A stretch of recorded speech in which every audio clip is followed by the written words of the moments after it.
Welcome to the CASA 4x4. This 4x4 is driven by Grahame Dixie, Executive Director of Grow Asia. The 4x4s are 4 expert viewpoints with 4 minutes to share their views. Why should investors care about smallholders? Aren't business models that rely on them less efficient, more complex, and ultimately less profitable? In many countries, there are only smallholder farmers, or there are very, very few large farms. So that the agribusiness community is therefore looking for ways that it can work with smallholder farmers. The second thing is around smallholder farmers. They do have some comparative advantages. They are much more cost effective, highly labor intensive operations. So you can see that in Kenya, where the fine beans are continually grown by smallholders because of the labor input in that. Crops like cocoa is pretty traditionally been a smallholder crop. So has rice if you look to Thailand and Vietnam. So that there are some crops which you have some inherent advantages of the smallholder. But it does mean that you need to work out new ways of doing business. And there are certainly a number of companies who really specialize in it and have made it work. One of the biggest ones is Olam, who are major traders and have 4.7 million outgrowers who they specialize in the sourcing of soft commodities from networks of outgrowers. Or you've got CP which originated Thailand and originated a thing called a business integrator model, so that in Thailand you can't buy land.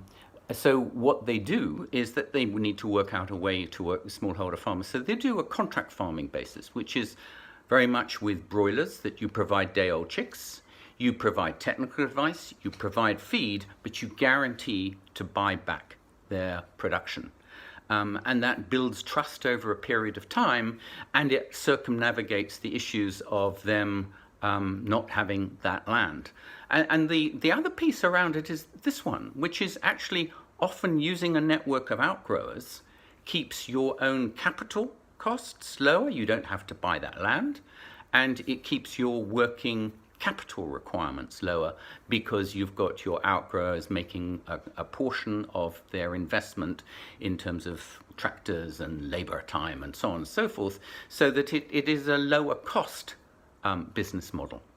When you're dealing with smallholder farmers, the experience is that you can't afford to expose them to financial risk.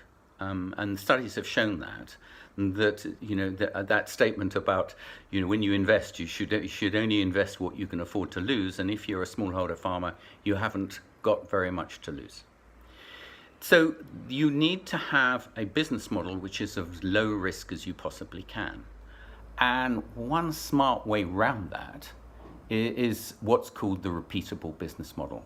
There's a book about it called The E-Myth Revisited, but quite simply what it says is that businesses fail at a very high percentage, but franchise models or repeatable business models have a much higher success rate. And this is one of the smart ideas you see in agricultural investing. Amul in India, which is probably one of the greatest examples of a milk cooperative buying literally from millions of smallholder farmers, has got a repeatable business model. And what that comprises is a milk route, that they realize that you need to pick up around about 6,000 litres on a milk route, but you can more or less break even at 3,000 litres. So the consequence is everyone has a very clear mental image of where they will take their milk route. Can they get enough farmers to be able to deliver a minimum of 3,000 litres of milk? This may involve 3 investments in 1,000-litre chilling plants, for example. And that they bring people in and they call them spearhead groups to work with the farmers around that milking route to explain to them what's happening, how they can lift their yields, what the measurement is of butter fat content, etc., etc. So everyone understands it, everyone understands the numbers involved, and it means that you don't stumble around and make mistakes.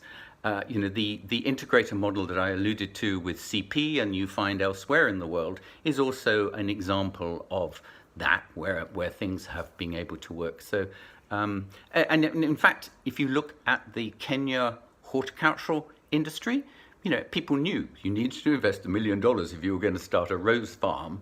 You needed to plant these sort of varieties. Or another example is catfish farming in Nigeria, which again, a repeatable business model, two different systems, one costing about $15,000, another costing about $100,000, that in around about 18 months you would repay that investment and internal rate of return.